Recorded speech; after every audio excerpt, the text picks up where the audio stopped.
Oke, saya mulai ya. Sebentar. Nah, memang perlakuan mekanik ini akan dipegang oleh beberapa dosen, tapi memang untuk satu kelas itu hanya 2 dosen yang akan pegang, yaitu untuk materi 3 di awal, yaitu grading sizing dan sedimentasi itu dipegang oleh Ibu sendiri untuk 2 kelas dan 2 kelas yang lain adalah Bu Kerianti. Sedangkan 3 modul belakangan yaitu tentang sentrifugasi, kemudian fluidisasi. Oh ya, fluidisasi itu ada di Labtek 2 dan filtrasi itu akan dipegang oleh Pak Gatot dan Pak Irwan. Ya, jadi kita mendapatkan bobot masing-masing 50%. Kemudian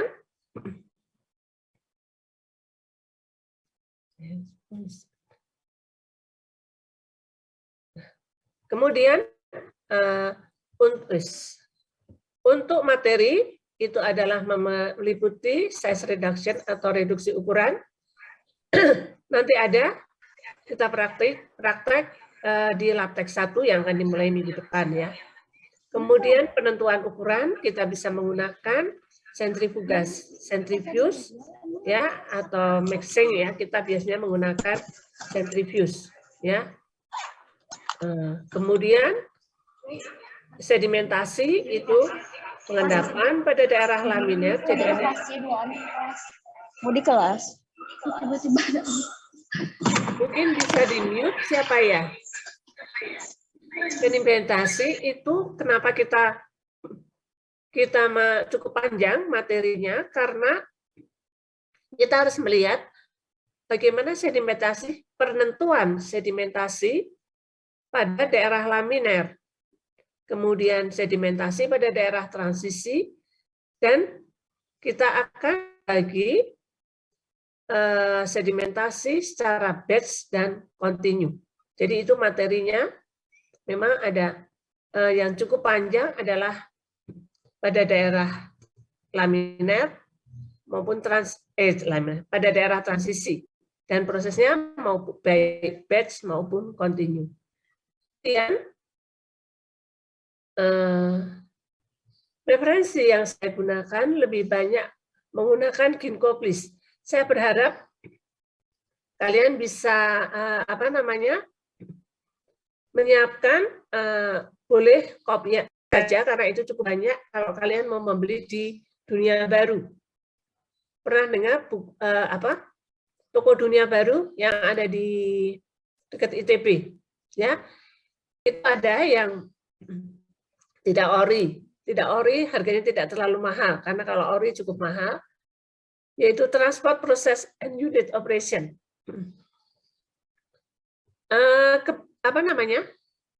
Untuk sebentar ya.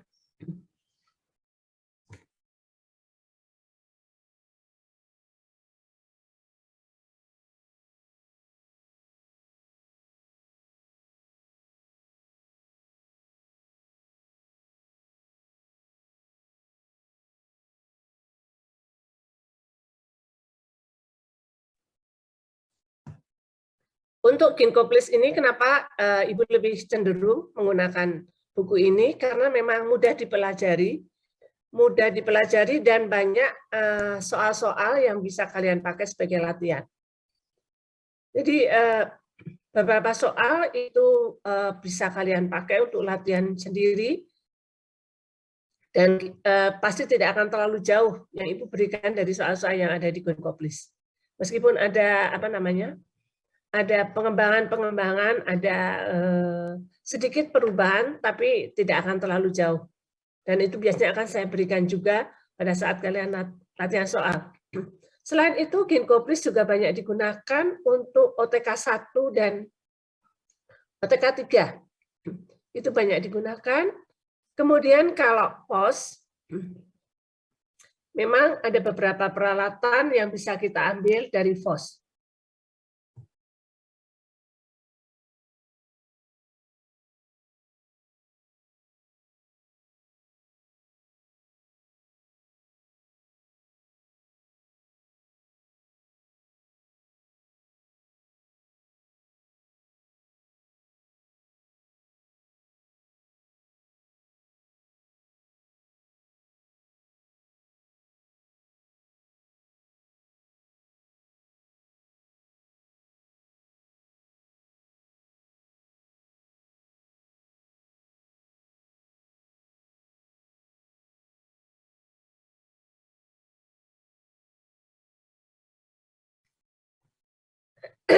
maaf. Untuk FOS ini kalian boleh baca-baca. Kemudian yang terakhir adalah dari buku ajar. Selanjutnya,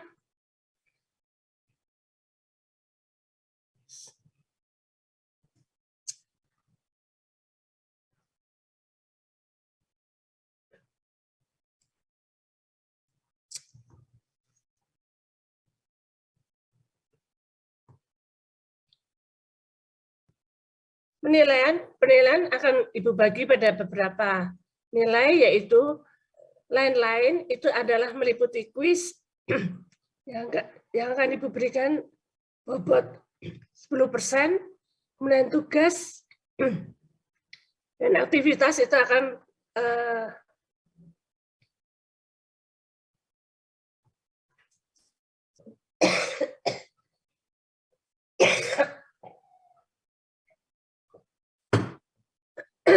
dan aktivitas itu akan Ibu berikan nilai. Serta UTS adalah 35%. Jadi total 50% itu akan diberikan oleh pengajar sebelum UTS dan 50% setelah UTS. Jadi nilai akhir akan meliputi lain-lain itu 30%, UTS 35%, dan UAS 35%.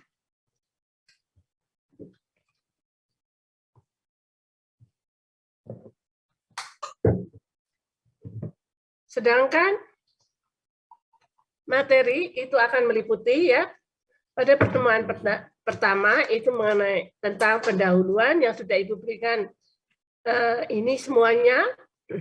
Kemudian reduksi ukuran.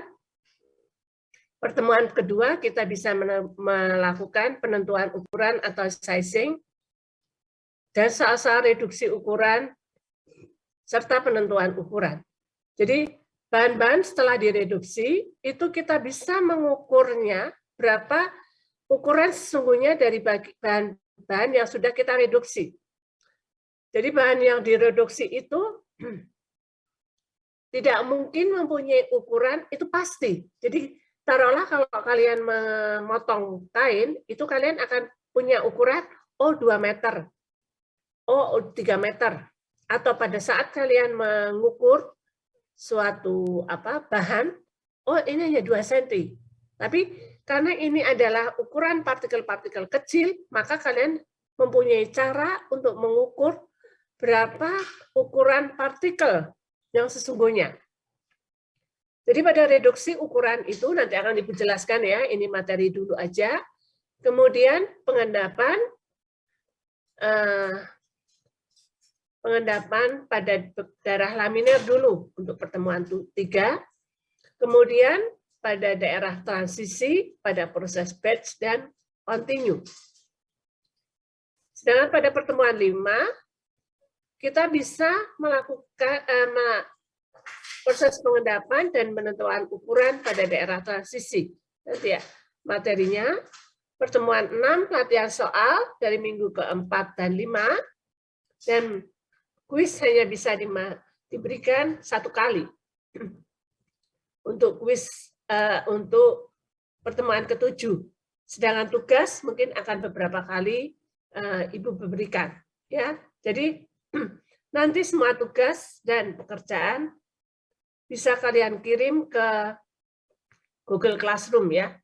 Besok Ibu, kalau ada ada tugas atau evaluasi, kalian kirim saja ke Google Classroom.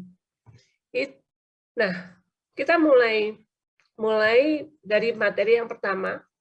Apa yang dimaksud dengan reduksi ukuran? Itu adalah merupakan tahap awal dalam pembahasan perlakuan mekanik ini.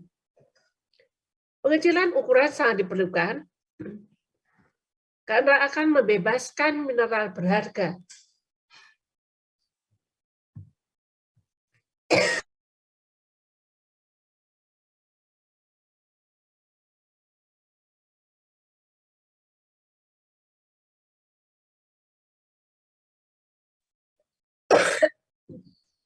Maaf, Kemarin malah kalau nggak bicara, nggak apa-apa sih.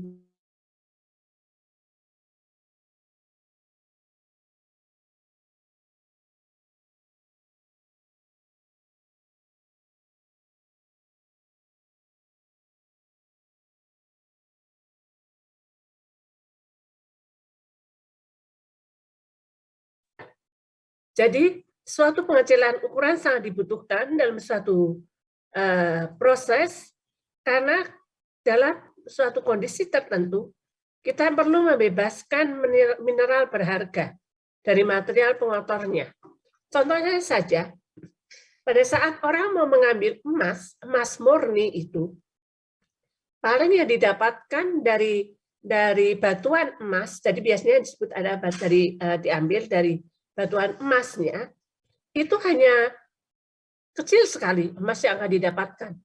Jadi pengotornya itu sangat banyak. Nah, inilah kita tidak mungkin mengambil tanpa melakukan reduksi. Ya, jadi untuk menghilangkan pengotor-pengotornya itu, maka reduksi itu sangat diperlukan.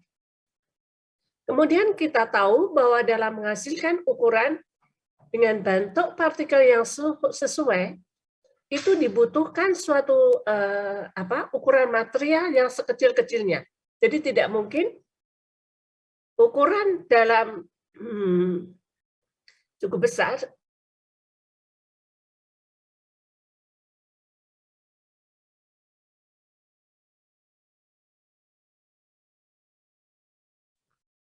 itu memungkinkan untuk diolah. Kalian tahu bahwa dengan luas ukuran partikel yang kecil itu akan memberikan lebih efektif dalam melakukan kontak dengan satu lain. Jadi kalau kalian bisa menggambarkan suatu material yang kecil itu akan saling bertumbukan.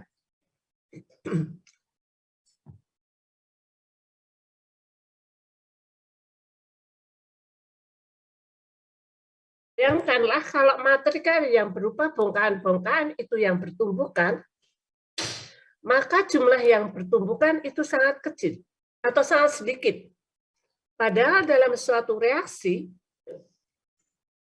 besarnya banyaknya tumbukan itu yang bisa menghasilkan suatu reaksi.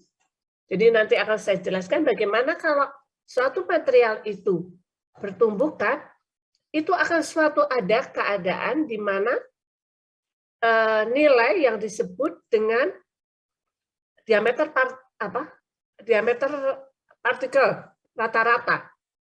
Nah, ukuran diameter yang bertumbukan ini, ya, itu akan sangat memengaruhi hasil reaksi yang akan didapatkan, yaitu akan mengeluarkan energi, di mana energi inilah yang akan memberikan suatu reaksi. Ya, itu nanti akan diberikan pada perkuliahan berikutnya. Jadi luas permukaan partikel ini sangat mempengaruhi, maka biasanya ukurannya itu bisa sangat kecil, tapi dia akan memberikan luas permukaan yang besar. Nah, kemudian ini yang sangat Ibu tekankan biasanya, pada saat kalian pada saat kalian TA, saya tidak akan pernah menerima kalau ada mahasiswa yang memberikan data ukurannya adalah 20 mes, Bu. Belum tentu itu bagaimana kalian bisa mendapatkan ukuran 20 mes. Ya, biasanya kalau di dalam sizing itu ada range-nya. Jadi taruhlah 20 sampai 30 mes, misalnya demikian. Jadi tidak mungkin pasti 20 mes. Jadi ukuran sentrifuge itu di dalam tahapan saringannya itu mempunyai ukuran yang berbeda-beda. Jadi tidak mungkin ukurannya itu pasti. Jadi untuk sizing suatu bahan, saya akan minta kalian pada saat kalian TA itu, jadi materi-materi ini jangan kalian anggap bahwa saya tidak akan butuh untuk kedepannya. Untuk TA, semua materi ini akan bisa masuk dari seluruh perkuliahan yang ada, maksud saya. Ya, jadi pada saat kalian menentukan bahan yang akan saya pakai, itu adalah sekian. Oke lah, pada saat kalian membuat proposal, kalian boleh mengacu hanya 5 mes misalnya. Itu boleh. Tapi pada saat kalian sudah praktek, pada saat kalian menuliskan ukuran partikel yang saya gunakan adalah 5 mes misalnya. Saya tidak yakin, betul. Kalian pada saat mendapatkan 5 mes, itu kalian pilih atau gimana? Enggak, Bu, saya pakai centrifuge. Coba saya lihat centrifuge-nya. Centrifuge-nya punya dimensi ukuran berapa? Sekian sampai sekian mes, Bu. Nah, saudara tahunya kalau itu 5 mes bagaimana? Nah, itulah. Jadi kalian harus melihat bahwa ukuran itu pasti tidak mungkin tepat. Tidak seperti kalian memotong kain, tadi saya katakan. 2 meter, 2 meter. Ya, jadi pasti kalau ukuran ini partikel itu ada range-nya. Ya kalian ambil mana? Itu kalau kalian ambil di materi yang ada di ukuran saringan itu, oke, kalian bisa menggunakannya ukuran 5-10 mes. Tapi kalau seluruh materi, seluruh material yang kalian pakai, kalian hanya harus punya cara perhitungan sendiri untuk menentukan diameter partikel efektifnya. Paham? Paham? Maksud saya paham nggak? Paham nggak? Belum paham? Oke, kalau belum paham nanti ada praktek. Hah? Nah, Bu, belum. Jadi belum atau sudah? Gimana sih? Ada yang jawab belum, ada yang jawab sudah. Belum, Bu. Nah. Masih kurang jelas. Oke. Nggak apa-apa. Nanti akan ada materinya. Materi di belakang masih ada. Jadi yang penting pada saat itu kalian mendapatkan suatu material setelah mengalami reduksi, ya itu akan mempunyai ukuran yang berbeda. Jadi bisa dengan menggunakan permukaan atau pemecahan, crushing, kemudian penggerusan atau penghalusan atau grinding. Nah, kalau crushing kita tidak bisa lah. Ada crushernya ya di jurusan. Jadi biasanya kita melakukan 2 tahapan, crushing dan grinding. Kalau grinding biasanya lebih kecil. Jadi setelah di crushing baru di grinding. Oleh karena itu reduksi ukuran melalui 3 tahap. Primer, sekunder, dan tersier. Kemudian lanjut, biasanya variabel pengucilan ukuran itu sangat tergantung dari moisture content atau kandungan airnya. Jadi kalau kandungan cairannya itu kecil, itu tidak akan mengakibatkan kesulitan. Tapi kalau dia sudah lebih besar lagi, maka akan menghambat kerja alat. Karena biasanya kalau bahan itu basah, maka dia akan menempel di alat.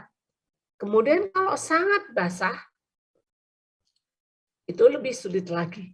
Nah, beberapa ahli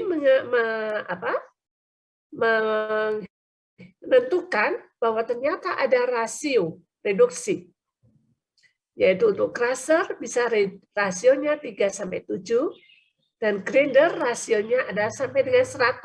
Maksudnya itu rasio dari ukuran bahan, ukuran partikelnya sebelum dihancurkan dan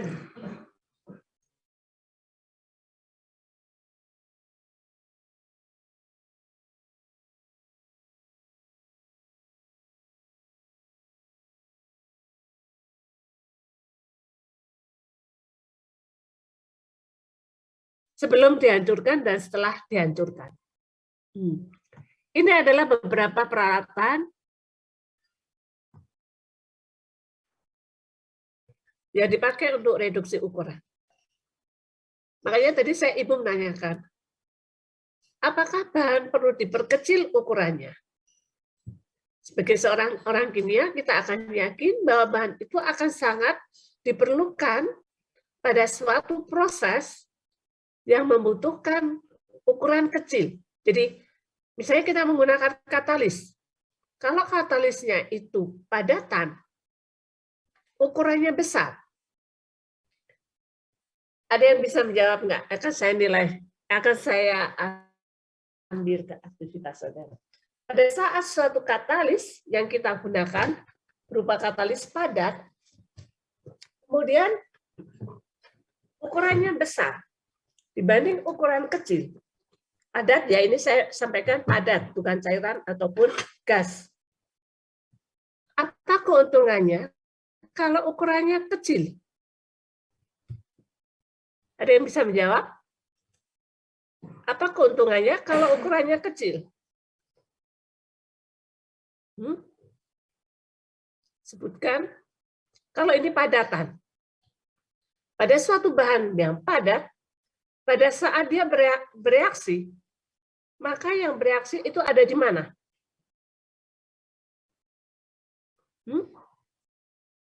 Di kimia fisik. Ingat di kimia fisik. Masa nggak ada yang ingat? 2 orang nggak hadir ya ini ya, 59. Ada yang menjawab? Boleh, lewat chat boleh.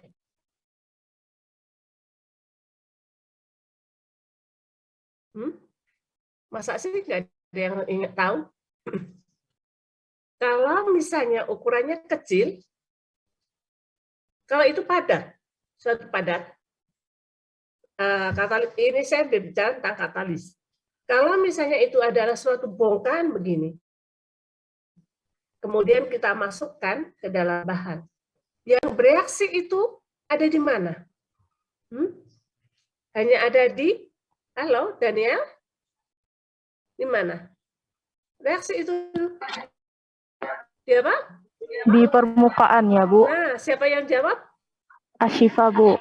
Ashifa. Oke, betul. Hanya ada di permukaan kan? Berbeda kalau itu gas maupun cairan. Nah, kalau ukurannya besar, maka otomatis yang bereaksi sedikit atau banyak? Sedikit kan kalau ukurannya besar. Tapi kalau ukurannya kecil, maka semakin banyak akan terjadi interaksi dengan permukaan bahan itu. Oke? Nah, itulah mengapa ukuran-ukuran partikel itu dibuat sekecil mungkin untuk memberikan reaksi yang efektif. Jadi diharapkan semuanya akan bisa menghasilkan suatu reaksi. Padahal tidak hanya itu. Reaksi membutuhkan apa saja selain ukuran partikel? Membutuhkan energi aktivasi. Energi aktivasi akan dikeluarkan berdasarkan apa? Diameter partikel efektif yang terjadi tumpukan. Jadi sistemnya semakin banyak kondisi yang mempengaruhi itu. Ya, peralatan apa saja yang bisa digunakan? Kita bisa kalau kita melihat itu crusher, itu ada grinding, itu kita bisa. Nanti ada beberapa peralatan apa saja yang dapat digunakan. Nanti akan saya berikan hal apa yang mempengaruhi pengecilan ukuran. Ya, tadi. Nah, kalau pada saat kalian mau mengecilkan ukuran, apa yang dibutuhkan? Taruhlah pada saat kalian menggiling cabai, membuat sambal. Yang dibutuhkan apa saja? Maksudnya apa yang ya udah terserah apa, kalian boleh menjawab apa saja. Apa saja yang kalian butuhkan? Apa? Pada saat sedang menggiling cabai, yang dibutuhkan apa saja? Atau blender boleh, atau kalau blender tuh nggak ada dari saudara, tapi dari mekanik ya, elektrik. Coet, Bu. Coet itu berarti apa? Itu apanya? Lekan, Bu. Ya, alatnya. Yaitu salah satu yang bisa digunakan adalah alatnya.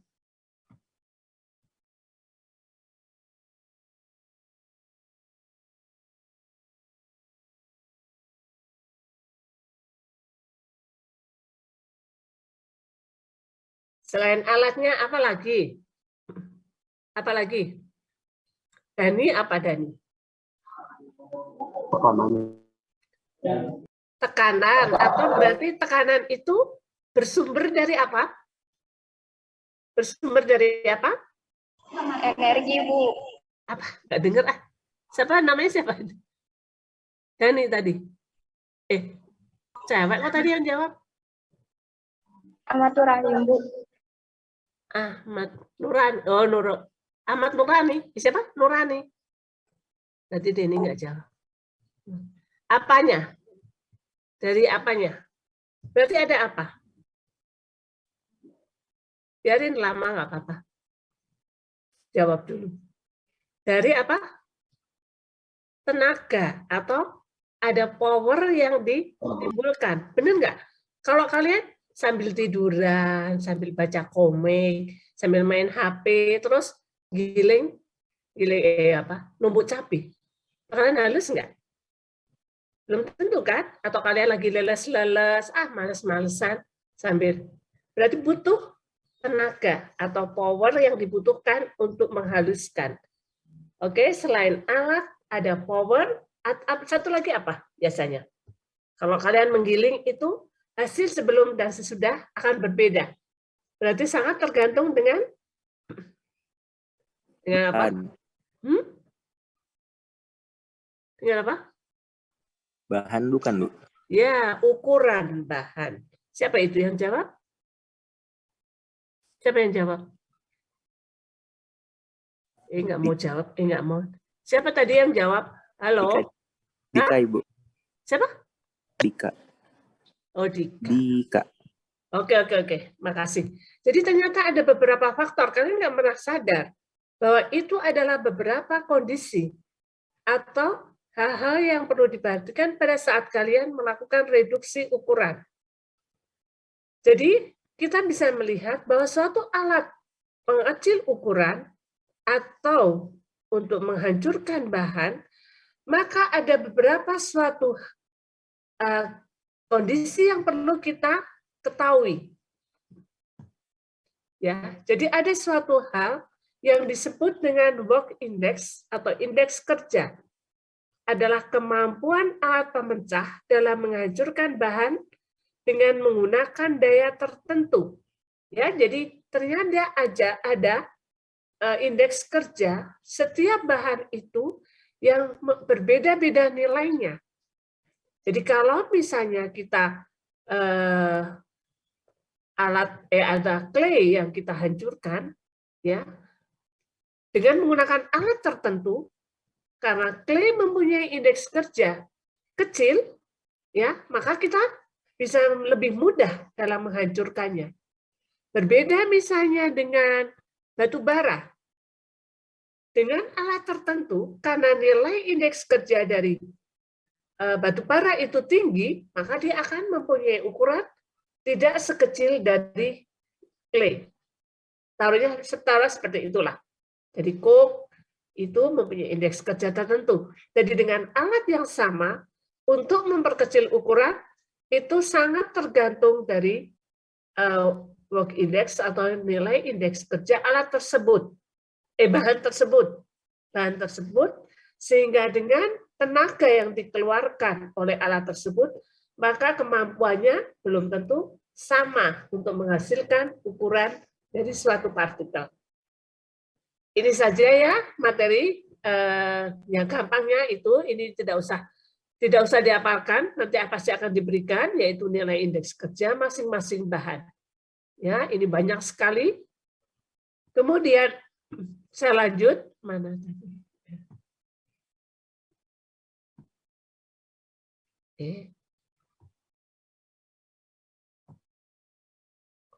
Nah, ini adalah beberapa alat pemecah. Kita bisa mengetahui hammer mill. Hammer mill ini bagaimana dia cara kerjanya. Jadi kalau hammer mill itu mempunyai cara kerja, material yang masuk itu akan dipukul-pukul oleh hammer ini. Ya, jadi yang bergerak itu adalah hammernya ini. Sehingga bahan yang masuk itu akan dipukul sehingga mempunyai ukuran yang menjadi lebih kecil. Pada saat menggunakan hammer mill itu yang menjadi hambatan itu kalau dia lengket tadi. Jadi kalau moisture content-nya tinggi, maka membuat bahwa hammernya ini akan menurun kerjanya karena bahan itu akan menempel di sini, ya. Jadi itu makanya tadi kenapa moisture content itu sangat mempengaruhi, ya. Jadi ini alat ini akan muter, ya, dan ini akan memukul-mukulnya sehingga menjadi material menjadi lebih kecil. Bagaimana cara kerja roll crusher? Kalau roll crusher itu akan bekerja, ini akan memutar secara beda. Jadi yang satu berlawanan arah jarum jam, dan yang satu adalah searah jarum jam. Sehingga akhirnya material ini akan masuk, terhimpit, ya, sehingga dia akan keluar menjadi bahan yang lebih kecil. Bagaimana kalau alat yang lain itu ada ya, ini ada juga hammer mill juga ya. Jadi kalau di sini ini yang sebelah sini diam, yang bentuk segitiga ini dia diam, sistem kerjanya. Sedangkan ini yang akan saling menempel. Jadi kalian nanti boleh melihat ada beberapa video dari alat-alat itu di YouTube. Kalian boleh lihat sendiri beberapa alat penghancur ya. Kemudian dia akan memukul-mukul material yang melewati atau yang terhimpit ya. Kemudian ini adalah roll crusher juga tapi yang bergigi. Kalau tadi roll crusher yang bulat. Kemudian ini yang memutar. Ini kayak juga hammer mill. Jadi di sini ada yang akan memukul-mukul material yang masuk. Jadi ini dia akan berputar sehingga akan menghancurkan bahan yang keluar. Itu mungkin. Kemudian ini yang paling sering digunakan tadi di praktikum juga kita akan menggunakan alat ini atau ball mill ya. Ini alatnya namanya ball mill. Jadi ball mill itu bahan itu akan masuk ya, akan masuk. Kemudian di situ diisi oleh bola-bola baja. Jadi bahan yang kita hancurkan itu akan dimasukkan ke dalam ball mill. Kemudian di dalam ball mill itu diisi dengan bola-bola baja. Nah, bola-bola baja yang kita gunakan itu jumlah dan ukurannya bisa kita variasikan. Jadi kita nanti pakai yang bola baja sejumlah berapa, 10, bola baja sejumlah 5, dan seterusnya.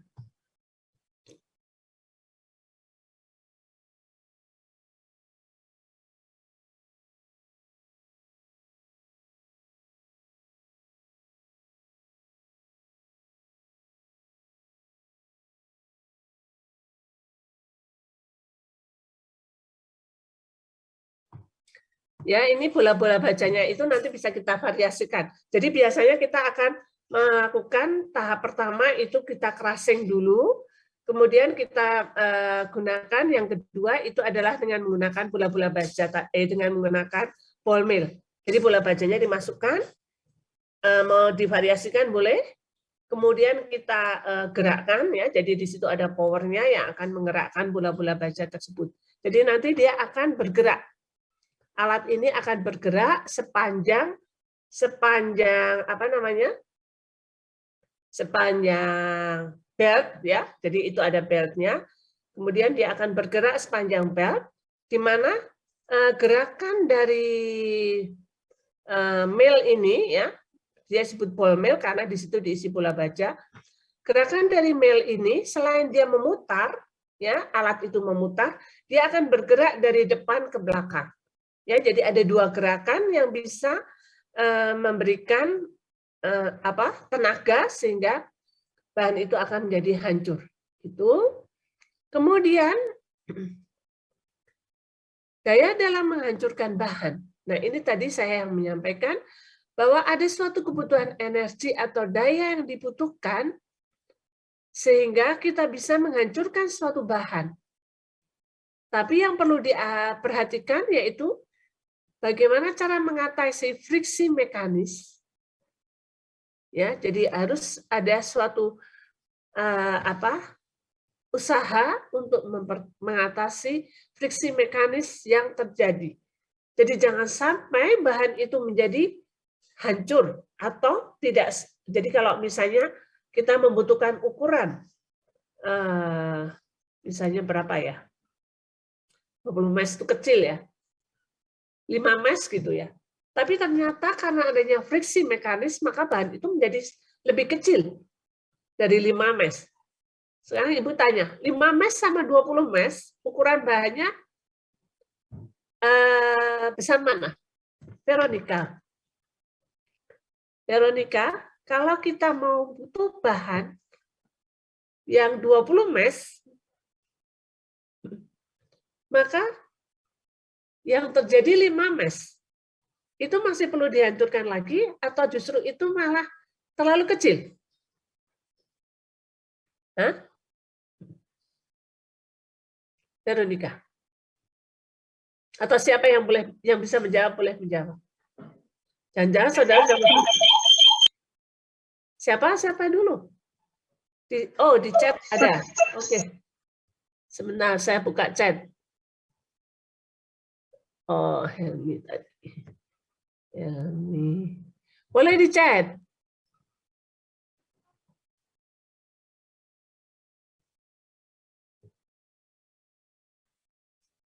Oh, betul.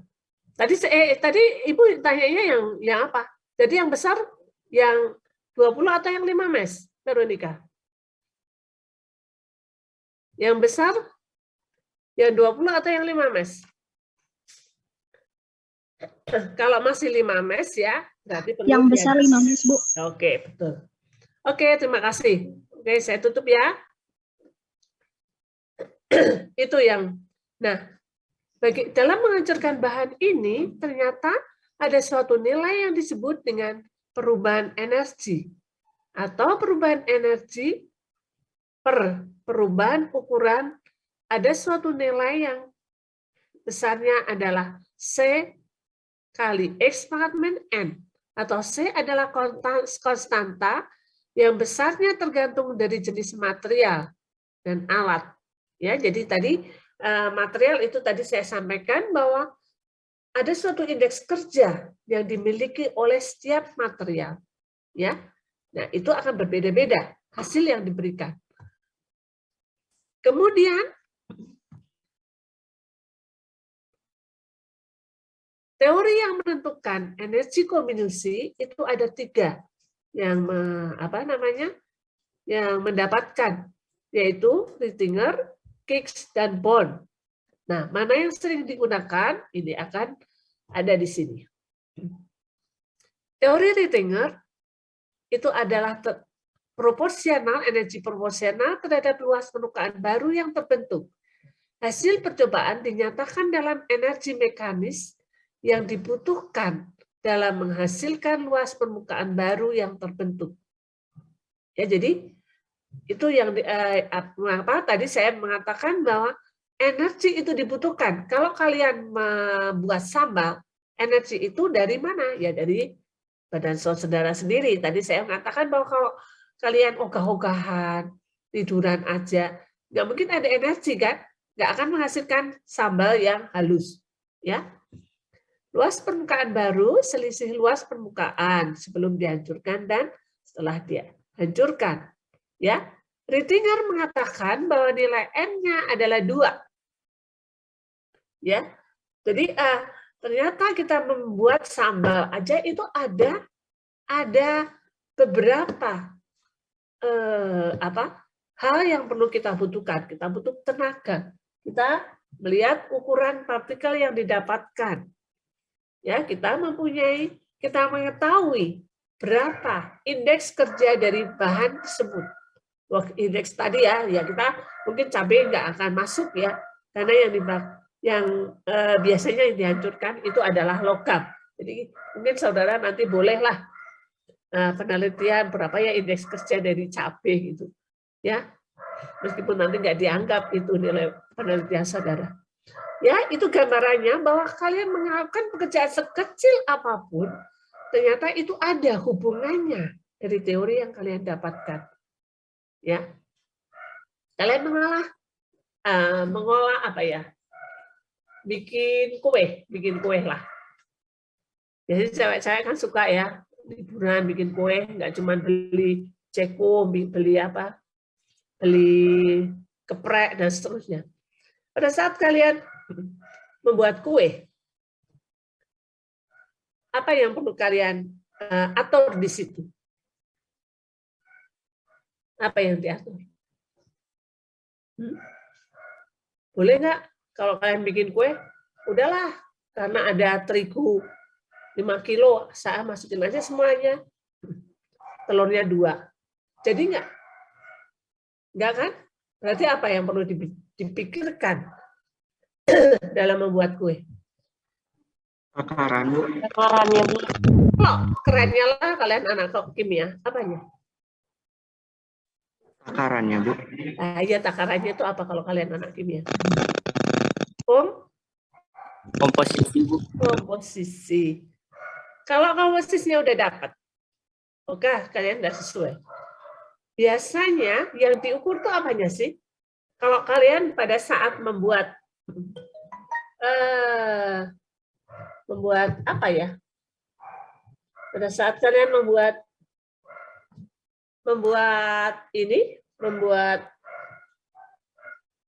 setelah bahan yang dilarutkan, itu biasanya yang diukur itu adalah apanya?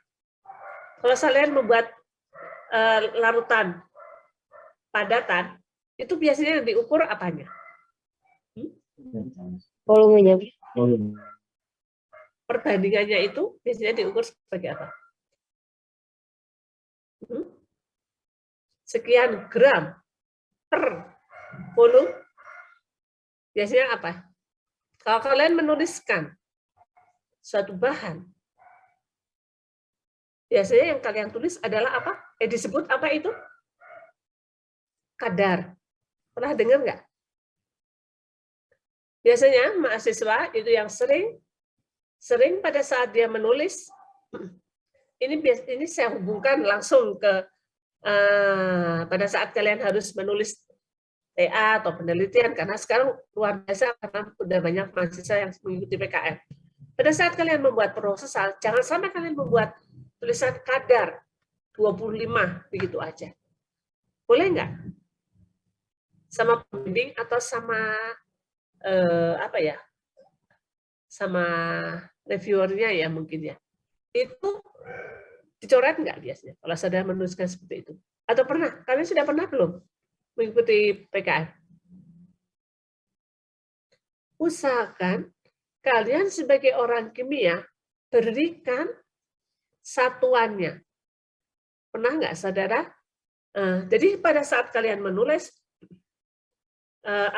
kadar yang dibutuhkan adalah sekian, tapi berikan satuannya, gram per mili atau apa ya. Kalau mili per mili ya oke, nggak apa-apa.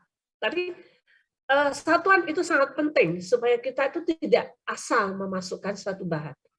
Seperti tadi saya mengatakan ke kalian, pada saat kalian memberikan ukuran suatu bahan, tidak berarti bahasa kalian bisa mengatakan, oh 2 kok ukurannya. 2 itu 2 apa? 2 meter, 2 karung, 2 pak. Ya. Jadi satuan itu sangat penting. Itu yang sering membuat mahasiswa itu sering lupa menulis satuan. Kalau itu saudara yang membuat, itu tidak menjadi masalah. Tapi kalau itu yang buat orang lain, yang baca orang lain, dia akan mengalami kesulitan. Ya, itu. Jadi ini adalah suatu kondisi ya yang bisa saya kembali lagi ke Rittinger. Kenapa saya menyatakan bahwa satuan itu penting? Karena pada saat saudara mendapatkan suatu hasil, itu ternyata dari teori yang ada itu mana ini? Nah, ini akan memberikan suatu nilai yang berbeda-beda pada satuan yang berbeda. Nah, ini nanti ya. Jadi kalau ini tadi saya hanya menyampaikan bahwa kalau Rittinger itu memberikan nilai N adalah 2. Sedangkan Kick dengan teori yang sama, dia mengasumsikan N-nya itu adalah 1. Maaf, saya terlalu cepat. Atau kalian sudah mulai tertidur?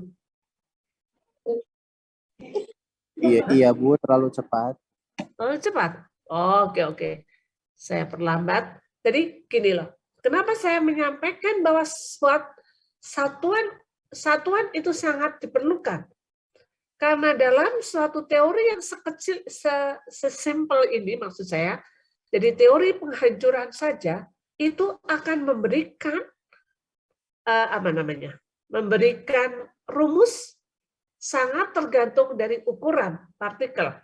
Jadi jangan sampai kalian lupa menuliskan ukuran. Kalian mengatakan bahwa ini kadarnya sekian, 5, taruhlah begitu. Emang itu maksudnya apa? Dari padatan yang saudara larutkan atau dari memang cairan yang kalian kemudian buat sampai konsentrasinya tertentu misalnya. Itu harus ada satuan, miligram per mililiter, mililiter per mililiter juga boleh. Ya, jadi ini adalah hal-hal yang sering dilupakan oleh mahasiswa. Kemudian dari ini, Bond memberikan nilai itu adalah 1,5. Karena ini semuanya teori ini ada. Penyelesaiannya harus menggunakan integral, maka rumus akhirnya maksud saya, itu akan berbeda-beda. Ya, kalau kalian lihat bagaimana Rittinger memberikan rumus akhir. Ya, ini Rittinger memberikan rumus akhir untuk E, ya, energi kombinasi adalah ini. Sedangkan Kick tadi mana ya? Kick open. Kick memberikan rumus akhir seperti ini, ya, dengan nilai N yang berbeda dan Bond memberikan nilai akhir yang seperti ini dengan satuan kilowatt hour per ton. Kenapa ini yang di atas tadi belum saya berikan ya, tapi saya akhirnya berikan ini ya per jam. Jadi kilowatt per jam. Jadi kalau nanti diubah, coba kalian ukur dalam per menit, ya kalian harus nilainya harus digantikan. Ya kalau ini untuk satu ton misalnya. Tapi kalau ternyata untuk 100 ton, berapa energi kombinasi yang dibutuhkan? Ya, jadi satuan itu jangan kalian tinggalkan. Ya, di sini yang perlu kalian menjadi perhatian. Nah, ada suatu nilai, ya. Sampai di sini ada yang masih mau bertanya? Oke, saya karena masih ada waktu, ini baru 60 menit. Masih ada 40 menit. Karena sampai di sini ada yang mesti ditanyakan sebelum Ibu lanjut ke yang berikutnya. Dan saya mengulang tadi ukuran partikel. Karena saya sudah masuk ke dalam ukuran umpan 80% lolos. Ada yang mau tanya sampai di sini? Nggak ada ya? Oke. Jadi kalian bisa tahu bahwa ukuran partikel tadi itu akan energi kombinasi sangat akan terlihat berapa dari satuan yang ada, yang nilai satuan yang diberikan, ya itu aja. Kemudian kenapa di sini dikatakan XF adalah ukuran pada 80% lolos? dan XP adalah ukuran produk pada 80% lolos. Ya, jadi itu hubungannya tadi. Bahwa kalian tidak bisa mengatakan bahwa ukuran partikelnya hanya satu nilai, maksud saya. Tidak bisa kalian hanya mengatakan 22 cm kok, 2 cm maksudnya. Itu nggak mungkin. Pas di dalam centrifuge ya, atau safe shaker, ya, safe shaker atau saringan getar, atau biasanya disebut dengan saringan getar, itu adalah suatu alat ukur, alat yang digunakan untuk menentukan ukuran partikel. Safe shaker atau disebut juga saringan getar. Saringan itu akan bergetar sehingga ada beberapa tahap dari saringan ya, ukuran saringan itu. Jadi saringannya itu bisa 5 atau bisa 4, tergantung kita mau pakai apa. Ya. Kemudian di dalam setiap saringan itu mempunyai ukuran partikel yang berbeda-beda. Ya, jadi ukurannya itu dimulai dari yang paling besar sampai yang paling kecil. Ya, ukuran saringannya itu dari yang paling besar sampai yang paling kecil, dan dia akan bertingkat begini. Sehingga yang lolos di sini, dia akan lolos masuk ke bawahnya. Ada yang tertahan di sini. Demikian juga yang lolos di level 2, dia akan tertahan di level 2, dan ada yang lolos masuk ke level 3. Demikian seterusnya. Nah, setiap saringan itu mempunyai ukuran yang berbeda-beda. Makanya tadi saya mengatakan bahwa ukurannya pasti tidak mungkin hanya satu nilai. Pasti akan mempunyai ukuran yang minimum 2. Kalau kalian mengambil di level yang pertama, berarti ukurannya adalah pada range A sampai B. Kalau kalian mau ngambil keseluruhan, berarti ada perhitungan yang harus kalian gunakan untuk mengetahui ukuran diameter partikel itu. Paham? Ini maksud saya paham nggak? Tadi ini saya ulang yang tadi. Kenapa? Karena ini sudah mulai menyampaikan bahwa ukuran umpan 80% lolos. Paham nggak? Tadi ada yang, atau kalau kalian malu boleh tulis di chat. Ya, jadi saya selalu mengatakan bahwa ukuran partikel, saya selalu minta yang membuat proposal tolong nanti sekalian cek lagi apakah benar ukuran partikelnya itu hanya satu nilai atau ada range. Mungkin ada alat yang memang dia ukurannya satu partikel. Tapi kalau yang di jurusan kita tidak mungkin hanya ada satu partikel. Karena saya tahu alat itu ada 2 ukuran range dari partikel itu. Terus saya selalu nanya, saudara mengambil yang lolos di saringan itu atau kalian mengambil keseluruhan? Dia mengatakan, saya ambil keseluruhan, Bu. Kalau ngambil yang lolos di situ, itu kecil sedikit sekali. Lah kalian nggak mungkin kalau hanya menggunakan seluruhnya dengan mengambil hanya dalam satu ukuran partikel. Berarti kalian harus menghitung semuanya. Nah, itu yang sering saya tanyakan ke mahasiswa pada saat kalian harus pada saat sidang. Nah, ada pertanyaan? Nggak ada? Ada? Nah, kalau kalian ukur semuanya, gimana caranya? Oke, nanti minggu depan aja. Minggu depan pada saat kita offline ya. Saya akan mengajarkan bagaimana kalian tahu bahwa nilai keseluruhan itu yang kalian ukur. Ya, oke, itu. Kemudian saya gimana?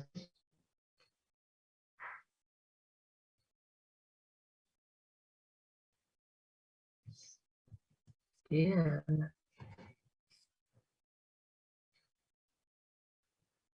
Kok balik ke sini gimana sih? Selalu mengikuti setiap praktek maupun teori ini sebaiknya jangan sambil setengah-setengah. Itu akan memberatkan kalian sendiri pada saat kalian harus terjun sendiri di lab. Kalian tidak bisa hanya mengandalkan ke pembimbing, apalagi ke pembimbing. Pembimbing itu bisa pegang sampai berapa kelompok, 3 kelompok lah ya, mungkin 3, 4. Tapi itu untuk satu satu matkul aja, jadi satu TA misalnya. Mungkin pegang PKM, mungkin penelitian sendiri dan seterusnya. Ngandalin aja analis dan teknisi. Tahun depan teknisinya sama analis dengan berapa kita juga nggak tahu. Jadi usahakan kalian tahu sendiri. Oh, pada saat saya membuat, kalian dapat satuan proses kemarin offline ya sudah ya. Dari saat proses itu yang paling sulit apa buat kalian? Pada saat satuan proses, kalian praktikkan satuan proses, yang paling sulit apa? Saya dulu lama pegang di satuan proses. Sekarang aja saya udah nggak banyak pegang. Udah banyak dosen-dosen baru. Apa paling sulit dari praktikum satuan proses, dan itu akan dipakai terus sampai kalian ke TA. Saya nanti akan menanyakan ke masing-masing lab yang buat kalian paling berat. Karena saya pernah masuk ke semua lab. Apa satuan proses yang paling berat apa pada saat apa? Mungkin sekarang udah lihai. Apa? Dio? Apa Dio? Atau tidur nih Dio? Halo Ibu, kalau satuan proses itu contohnya apa ya? Lalu yang praktikum saudara kok nanya saya? Soalnya baru praktikum instrumen analitik sama sintesis organik anorganik. Nah, oke. Sekarang namanya sintesis organik. Oke. Sintesis organik anorganik. Oke, Dio. Maaf, lupa kalau namanya ganti. Apa? Apa ya?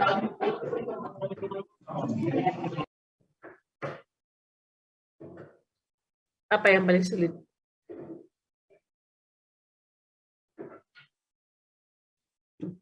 Yang esterifikasi kayak gitu. Bukan. Ya, esterifikasi oke. Pada saat Prabowo ya. Pada saat keren kamu Prabowo, kamu nyalonin lagi nggak presiden tahun 2024? Oke, Prabowo. Pada saat esterifikasi, apa yang saudara lakukan waktu itu? Pada saat praktikum esterifikasi, saya pegang esterifikasi cukup lama, dan saya pernah membuat modulnya, job sheet-nya. Nggak tahu sekarang mungkin udah berubah lagi, saya nggak tahu. Tapi saya pernah membuat job sheet. Apa? Pada esterifikasi, yang saudara angka paling sulit apa?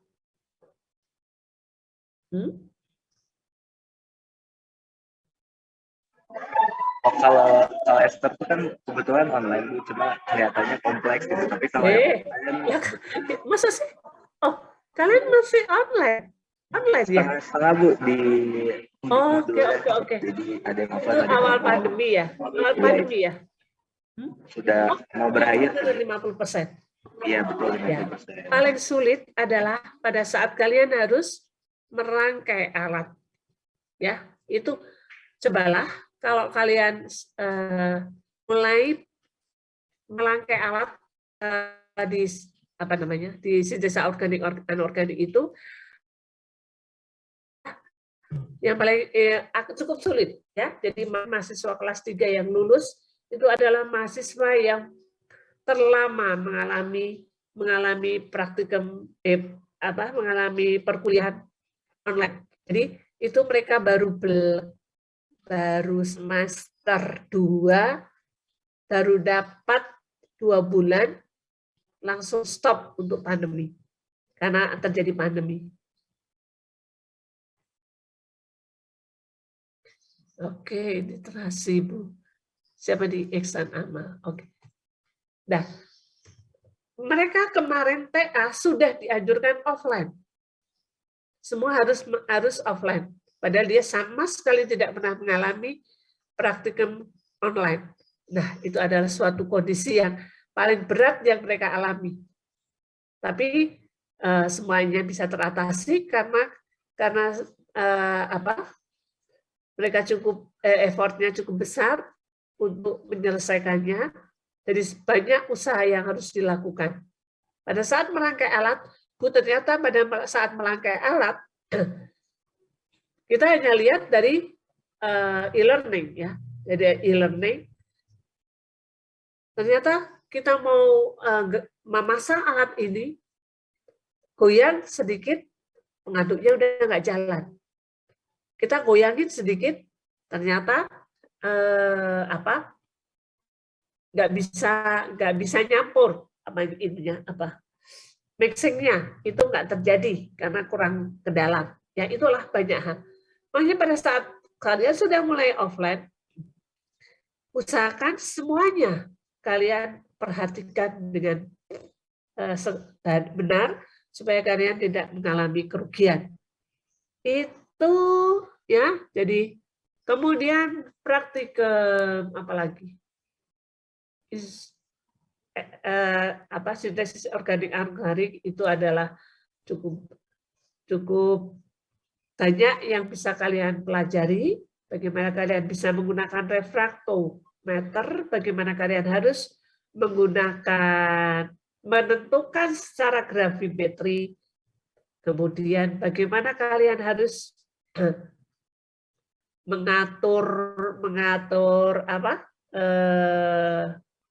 mengatur suhu.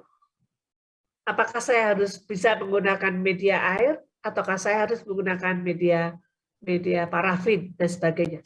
Ya, itu banyak. Kemudian kalau instrumen, kalian bisa mengenal masing-masing peralatan itu mempunyai kekasan dan ciri-ciri tertentu untuk mendapatkan hasil sesuai yang kalian harapkan.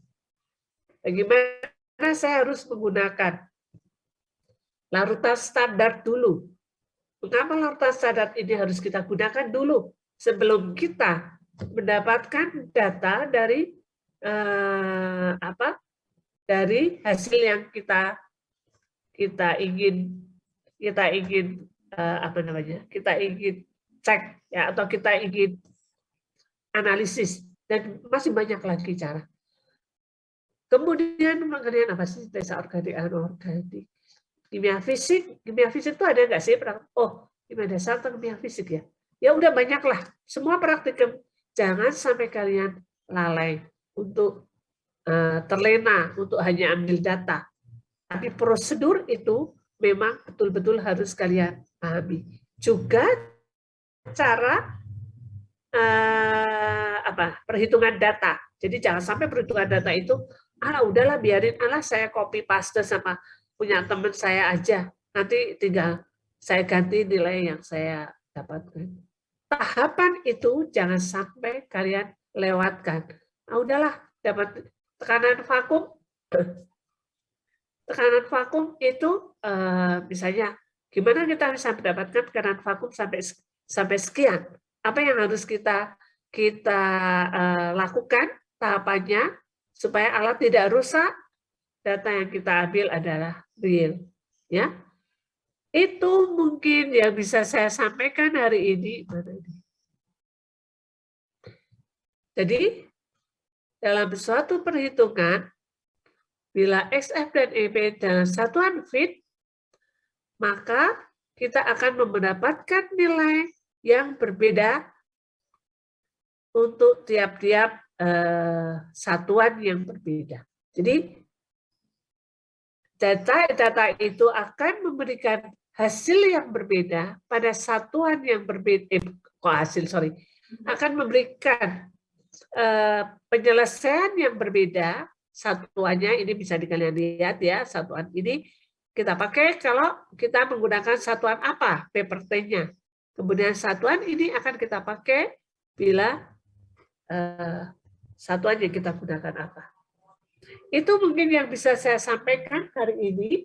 Ada pertanyaan dan mohon maaf saya kalau banyak berhentinya, tapi saya usahakan minggu depan saya sudah bisa untuk untuk offline, karena memang tidak terlalu berat yang saya alami ya, tadi hanya error aja. Ada pertanyaan sampai di sini? Ya, Rafila, kenapa Rafila? Rafila juga. Ya Bu, terima kasih sebelumnya. Saya izin bertanya. Ya, boleh. Sebelumnya saya baru mendengar mesh itu apa ya, Bu? Maksudnya ukurannya seperti apa gitu? Ada yang bisa membantu Rafila? Ada yang bisa membantu Rafila untuk menjawab ini? Mesh itu apa? Siti Nurhalimah atau Asifah? Boleh dua-duanya menjawab. Izin menjawab, Ibu. Ya, Kalau boleh. setahu Siapa saya, Siti. untuk satu mesh itu kayak misalkan 200 mesh berarti 200 lubang dalam 1 inci. Cukup. Itu tapi linear ya. Maksud saya linear ya. Paham? Maksudnya linear. Paham. Jadi itu hanya dalam satu garis ya. Jadi ukuran itu sekian lubang per 1 inci itu dalam satu garis. Jadi bukan dalam suatu kalau satu ukurannya itu hanya dalam linear. Maksudnya hanya dalam satu garis. Oke, tadi siapa sih? Siti Nurhalimah. Terus tadi Asifah kayaknya juga. Resen, mau jawab boleh? Iya Bu, kurang lebih sama seperti Siti Bu. Satuan untuk itu ya Bu, satuan ukuran gitu. Ya. Dan kalian makanya harus paham. Saya pernah menanyakan ukuran mesh, tapi itu udah lama sekali saya tanya ke mahasiswa karena dia PKP di semen itu biasanya ukurannya adalah mesh ya. Kalau satu mesh itu kalau 20 mesh itu maksudnya apa? Itu dia nggak bisa jawab. Nah, kan memalukan kalau sebagai mahasiswa Polban, jangan sampai KP kalian nggak tahu ukuran mesh ya, karena semua ukuran itu nanti akan bisa kalian lihat ya jadi di safe seeker kita atau ada yang menyebutnya safe seeker ya, itu saringan getar itu ada yang berukuran mesh, ada yang berukuran sentimeter ya. Jadi nanti kalian lihat aja ya, pakai yang mana saringannya, maksudnya saringan ya. Begitu. Ada pertanyaan lagi, tapi itu yang perlu kalian ketahui itu adalah linearnya. Jadi satu garis maksud saya ya. Jadi bukan keseluruhan lubang dalam kalau alatnya bulat misalnya. Terus jadi semua di alat itu. Tapi itu adalah ukuran dalam linear. Ya, itu aja.